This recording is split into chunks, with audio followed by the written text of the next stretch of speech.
বোকার মতো ভাবতাম তুমি আমাকে সবচাইতে বেশি ভালোবাসো, কিন্তু তোমার চরিত্রের ঠিক নেই। অর্থ আর স্বার্থ পৃথিবী জুড়ে এখন এদেরই রাজত্ব। অবশেষে সুমাইয়া রিমি আর তার দুর্বল স্বামীর ভিতরে ঝামেলা ক্রিয়েট হয়েছে। সত্যি একদিকে সুমাইয়া রিমির জামাই এভাবে কান্নাকাটি করতেছে, অন্যদিকে সুমাইয়া রিমি আরেকজনের সাথে নষ্টামি করে বেড়াচ্ছে।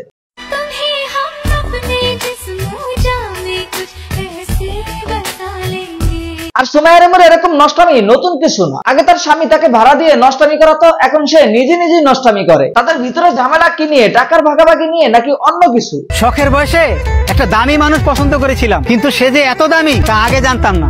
দামি কিনা কম দামি এটা জানি না, তবে এটা জানি তাকে তুমি নিজেই ভাড়া দিছো, এবার তুমি তাকে পার্মানেন্ট ভাড়া দিয়ে দিছো। তোমার টাকা পয়সা নেই সেটা জেনে আমি তোমাকে ভালোবাসতে পারবো, কিন্তু তোমার চরিত্রের ঠিক নেই সরি সেটা জেনে আমি তোমাকে ভালোবাসতে পারবো। সিরিয়াসলি এতদিন জানতাম তার স্বামী দুর্বল, মানিক একটু দুর্বল, এখন তার ওয়াইফ সুমাইয়া রিমি বলতেছে দুর্বল মানিক নাকি তার চরিত্রই ঠিক নেই। অর্থ ছাড়া পুরুষ ব্যর্থ, আগে অর্থ কামাও। ভাই অর্থ কামাতে যায় তুমি তোমার নিজের বউকে ভাড়া দিয়ে দিলে তুমি ব্যর্থই থাকবা। টাকা থাকলে দুনিয়া কেনা যায়, আর টাকা না থাকলে নারী চেনা যায়। ঠিক ভাই তুমি বুঝছো, আর এত যদি বুঝে থাকো তাহলে যে ইঞ্জিন চালাতে পারবে না সেই ইঞ্জিন তুমি আনছো কেন? নিজে না চালাতে পাইরা ইঞ্জিন দিছো ভাড়া, আর এখন বুঝো ঠেলা।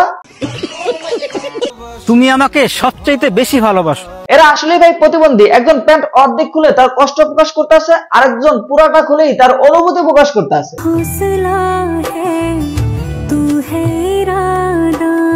কষ্ট যে জামা কাপড় খুলে প্রকাশ করা যায় তা সুমাইয়া রিমি দেখা দিতে আছে।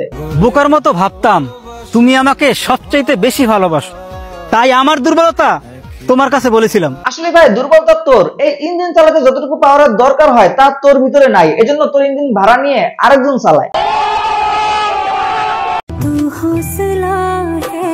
ওরে কষ্ট রে, ওর দোষ দেবো কি ভাই? দোষ তো ওর স্বামী, যে কিনা নিজের বউকে টাকার জন্য আরেক ছেলের কাছে বিক্রি করে দেয়, যে কিনা টাকার জন্য নিজের বউকে পরপুরুষের কাছে ছেড়ে দেয়। অর্থ আর স্বার্থ পৃথিবী জুড়ে এখন এদেরই রাজত্ব। আরে বাহ দুর্বল ভাই বাহ, তুমি টাকার জন্য নিজের বউকে পরপুরুষের কাছে ছেড়ে দিছো, আর এখন আমাদেরকে আসছো লেকচার শোনাইতে। যেটা তুমি মেনটেন করতে পারবে না সেটা তুমি আনছো কেন? এখন বুঝো ঠেলা, পারে না বাল ফালাইতে উঠে থাকে ভোর রাতে। গজব বেইজ্জতি। আর তোমার বউকে তুমি যেভাবে পাবলিকের কাছে বিলাই দিছো, এতে তোমার বউ আরেকজনের কাছে চলে যাবে, এটাই স্বাভাবিক। আমি তো এক গ্লাস পানি পুরোটা শেষ করতে পারি না, বাট তুমি 12 ঘাটের পানি খাও কি করে ভাই? তার অ্যাক্টিভিটিস আর নাচানাচি দেখে মনে হইতাছে সানি লিওন আয়সা বলতাছে সে নাকি ভার্জিন। সানি লিওন ভার্জিন কিনা জানি না, তবে এদের কাহিনী আর অ্যাক্টিভিটিস দেখে মনে হইতাছে এরা ব্রেকআপের নাটক করতেছে। আর যদি সেটাই সত্যি হয়ে থাকে তাহলে নেক্সট টাইম দেখতে পাবা রোস্ট কত প্রকার ও কি কি। তো আজকে ভিডিও এ পর্যন্তই। যারা ফেসবুক থেকে দেখতেছেন পেজটা ফলো করে দিবেন, আর যারা ইউটিউব থেকে দেখতেছেন চ্যানেলটা সাবস্ক্রাইব করে দিবেন। দেখা হচ্ছে নেক্সট ভিডিওতে, ধন্যবাদ।